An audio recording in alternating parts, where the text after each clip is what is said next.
चित्र में दिखाए गए निकाय के लिए विद्युत स्थितिज ऊर्जा ज्ञात करना है। ये सवाल है 2015 में पूछा गया था।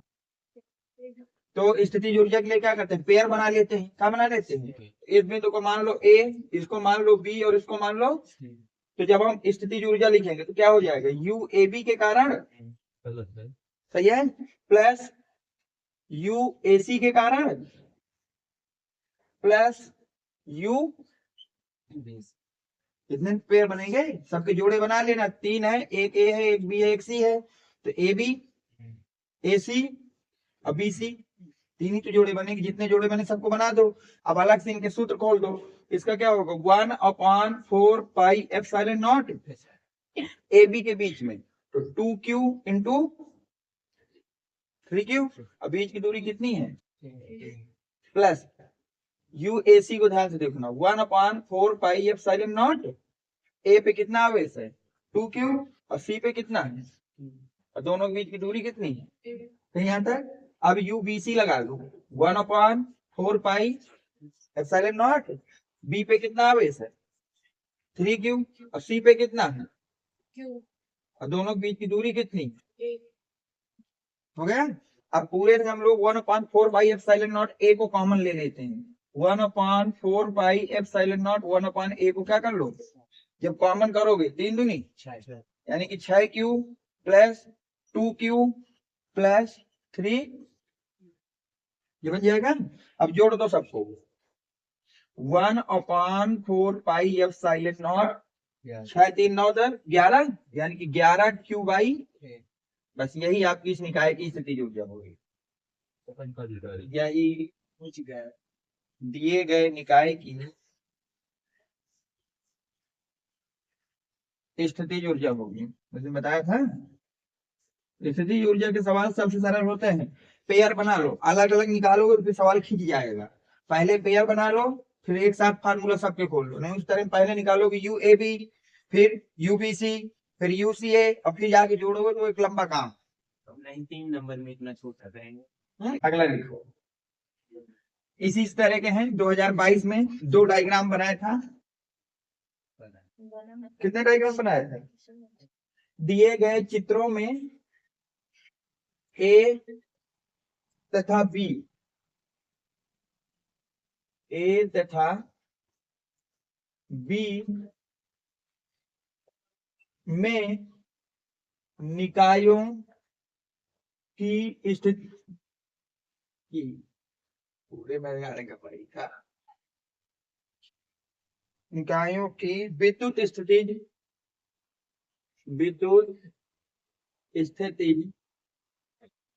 ऊर्जा की गणना कीजिए।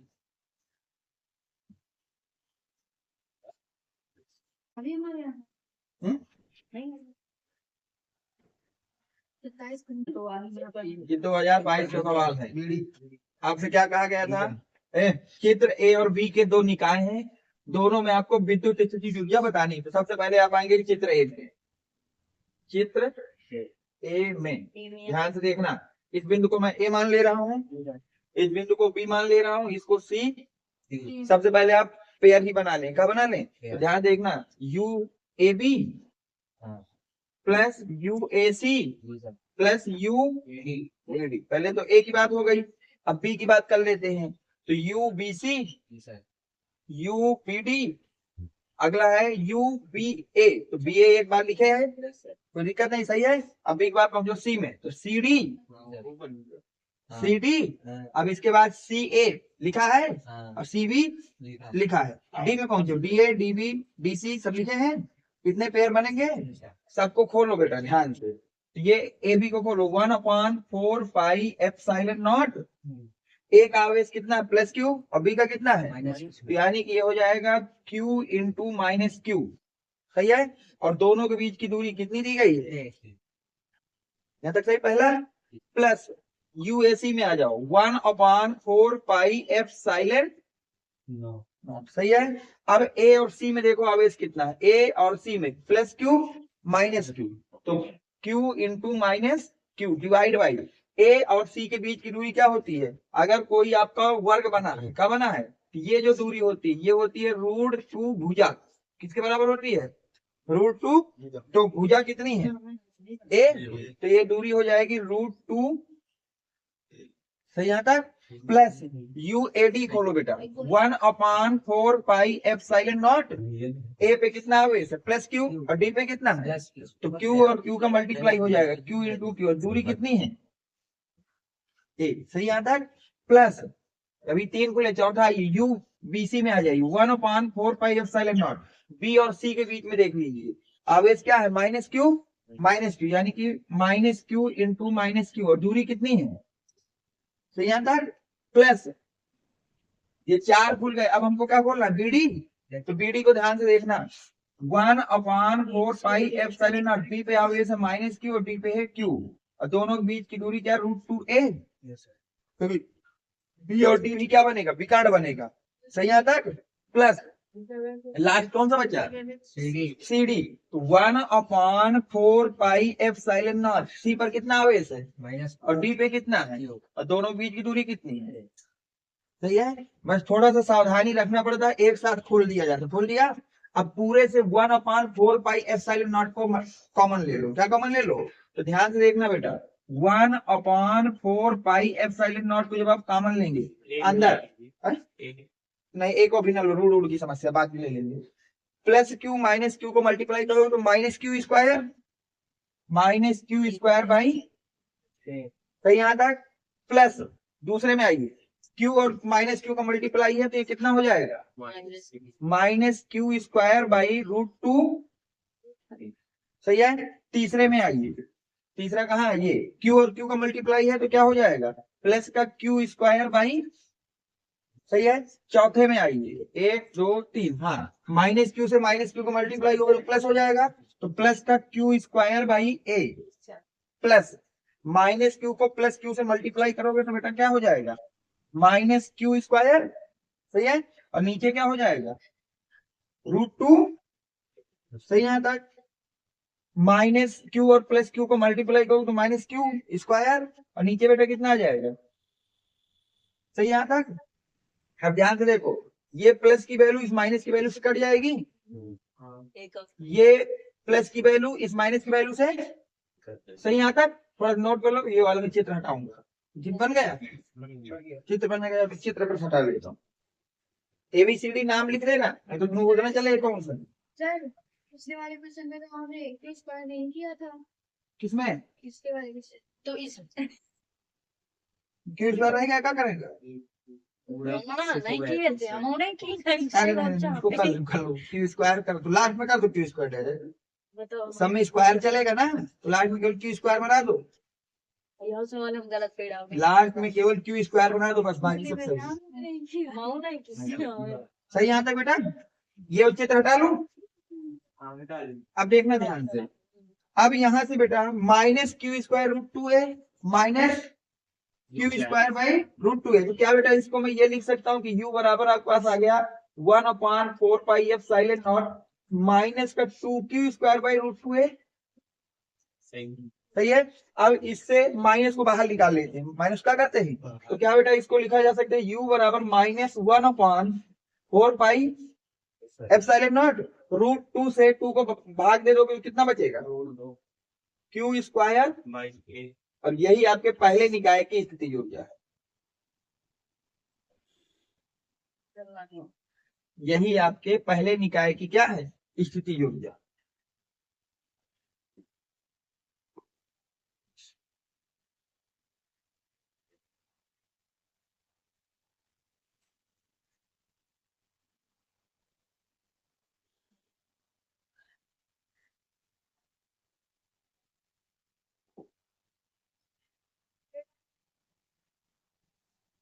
जिसमें बस प्लस माइनस का ध्यान देना है, अब बाकी इसमें गलत होने का कहीं चांस नहीं है, अगर प्लस माइनस थोड़ा सा भी इधर उधर कर दिया तो फिर आपका सवाल ही गलत हो जाएगा, अब पेयर बनाना आना चाहिए कि कितने पेयर बनेंगे,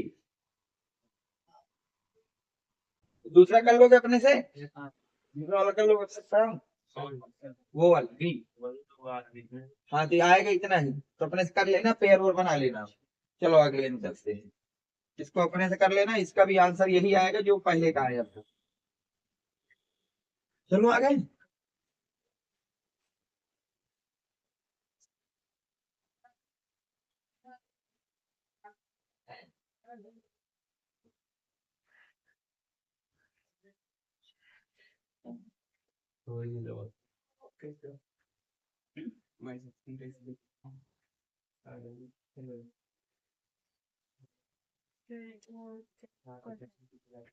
और भाड़ा दिया है यूरेनियम।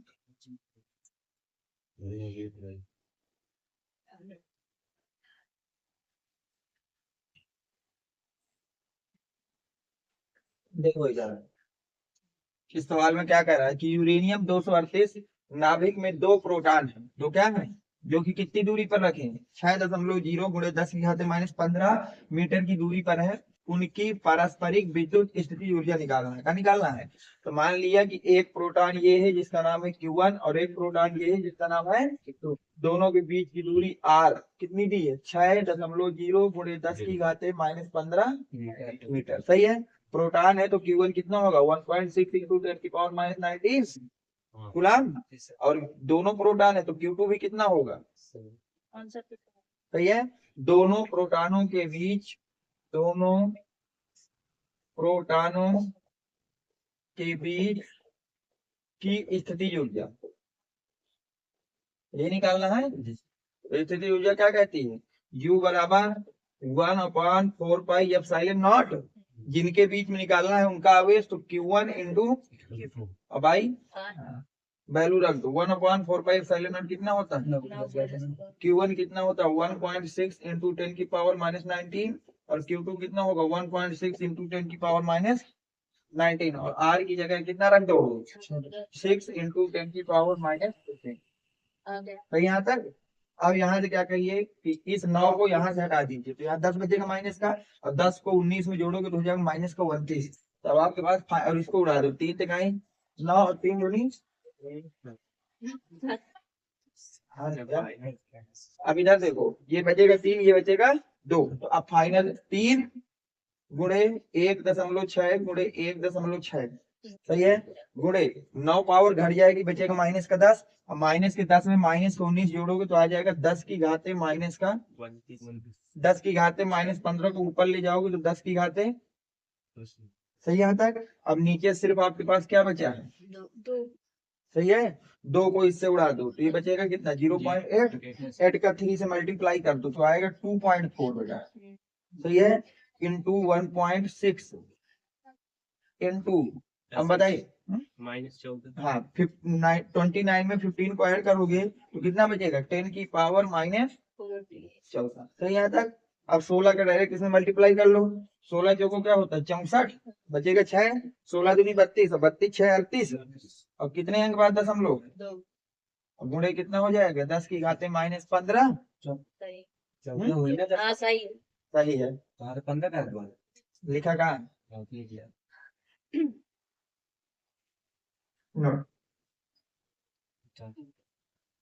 जो जैसे कोई वैद्युत क्षेत्र है, वेरिएशन वाले सिलेबस में नहीं होगा, नियत मतलब एक समान वैद्युत क्षेत्र है, उसमें कोई वैद्युत द्विध्रुव रखा है, उसको घुमाएंगे तो घुमाने में कितना कार्य करना पड़ेगा,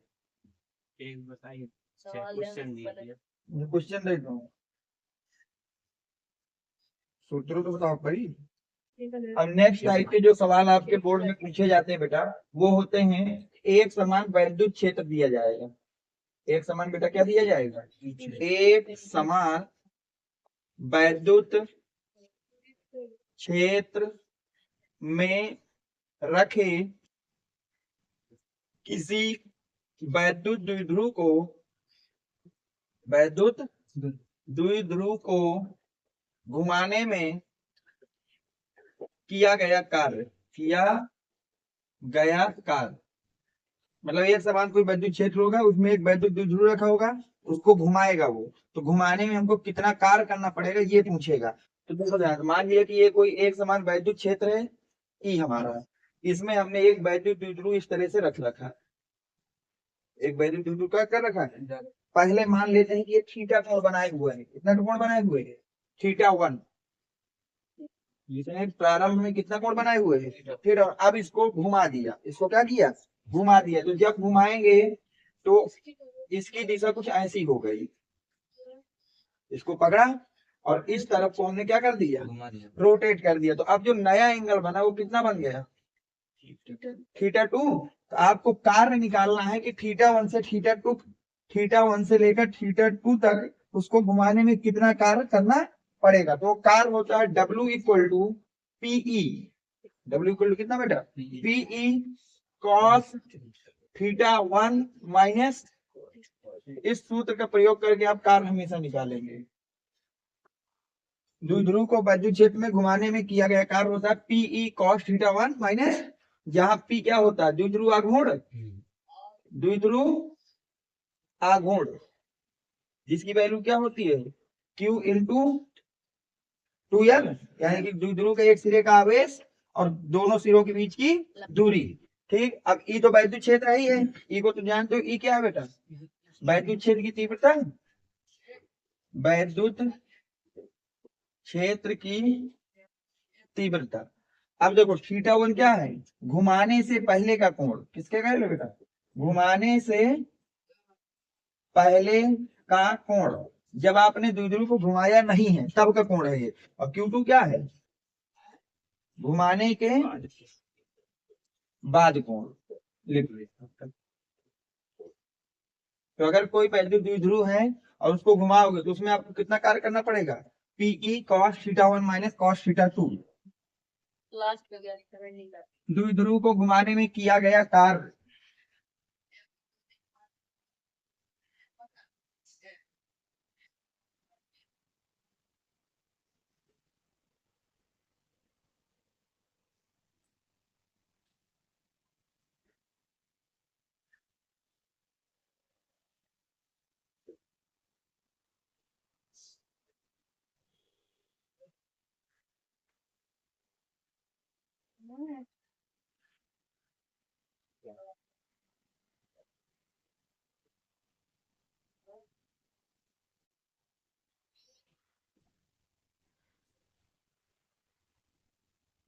सही आता है।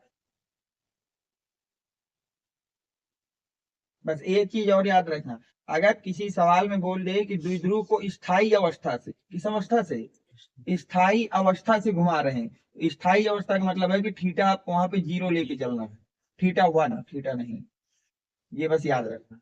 अगर वो बोल दे कि स्थायी अवस्था से द्विध्रुव को घुमाना है, कहाँ घुमाना है, तो इसका मतलब है कि थीटा 1 आपको कितना लेके चलना है, 0। एक एंगल नहीं देगा, वो बोल देगा कि कोई द्विध्रुव है जो अपनी स्थायी अवस्था पर है, उसे स्थायी अवस्था से 45 डिग्री कोण में घुमाने में किया गया कार्य बताइए। तो स्थायी अवस्था मतलब 0, थीटा 1 हो गया, और 45 का हो गया, थीटा 2 हो गया। तो ये पॉइंट जरूर याद रखना, और यही जरूरी है। लंबवत मतलब 90। और एक चीज और याद है, जैसे ये पूछे कि स्थायी अवस्था से, किससे बेटा, स्थायी अवस्था से द्विध्रुव को, किसको, स्थायी अवस्था से द्विध्रुव को घुमाने में किया गया अधिकतम कार्य, किया गया अधिकतम कार्य। तो अगर स्थायी अवस्था से तुम्हें अधिकतम कार्य निकालना हो, क्या निकालना हो, तो थीटा 1 तो स्थायी अवस्था है तो 0 रहेगा, पर अगर अधिकतम कार्य की बात कर दे तो थीटा 2 कितना लेना है, ये कंडीशन होती है अधिकतम हो रहा है। कॉस प्रूव कर दूं, ठीक है भाई, यहाँ रखोगे cos 0 माइनस cos 180, cos 0 की वैल्यू 1, cos 180 की वैल्यू -1, माइनस माइनस क्या हो जाएगा प्लस, यानी कि आ जाएगा +2, और +2 जाएगा इधर, तो W बराबर कितना हो जाएगा 2PE, 2PE। तो अगर अधिकतम कार्य निकालना हो तो डायरेक्ट आप लगा सकते हैं, तो W बराबर PE, तो मैं डायरेक्ट लिख रहा हूँ W मैक्सिमम, तो कितना होता है, वो कहां से आएगा, जब आप ये वाली वैल्यू रखेंगे तो ये डेरिवेशन आपको निकल आएगा। ध्यान से देखो, बोला है कि एक द्विध्रुव है जो आरंभ में क्षेत्र की दिशा के लंबवत रखा हुआ, कैसा रखा हुआ है, यानी कि ये मान लेते हैं कोई क्षेत्र है, इसमें कोई द्विध्रुव लंबवत इस तरह से रखा हुआ है, सही है। तो यानी कि थीटा 1 आपको कितना दिया गया है, 90। सही है। फिर उसने बोला है कि इस स्थिति में उसे 90 डिग्री घुमाया गया, तो 90 पहले से रखा, 90 और घुमा दिया। तो पहला केस नंबर 1 है ये, फर्स्ट केस। बोला ना आगे ये लिखा है साफ साफ, यानी 90 से आगे 90 को घुमाना है। थीटा टू बनेगा कितना, 180। तो वर्ग कितना हो जाएगा भाई, डब्ल्यू बराबर हो जाता है P E cos theta one minus, P को पी रहने दो, ई को ई रहने दो, कॉस 90 माइनस कॉस 100। सही है, कॉस 90 कितना होता है, जीरो, माइनस कॉस 180 कितना होता है, माइनस तो माइनस माइनस क्या हो जाएगा, प्लस। तो डब्ल्यू कितना आ जाएगा पहला बेटा, निकलेगा। सेकंड केस में आइए, अब थीटा तो अभी लंबवत ही रखा है, कैसा रखा है बेटा, तो थीटा टू कितना आगे घुमा रहा है, 180। 90 पहले से था, 180 तुमने और घुमा दिया, तो टोटल आपने कितना बना लिया, तो 70 में चला गया ना थीटा टू। तो बताइए कार्य क्या होगा, PE cos theta one minus cos. सही है, तो क्या बेटा इसको लिख सकते हो, पीई कॉस 90 माइनस कॉस, हाँ पीई कॉस 90 की वैल्यू जीरो, कॉस 270 की वैल्यू भी कितनी होती है, जीरो। 90 चतुर्थांश 9 18 होती है 27, सेम चतुर्थांश में मान सेम रहते हैं अगर 90 की मल्टीप्लाई में है। सही आता है, तो क्या बेटा जीरो को पी से मल्टीप्लाई करोगे तो कितना आ जाएगा। ये छोटे छोटे सवाल थे, इसमें पता नहीं क्या करना है।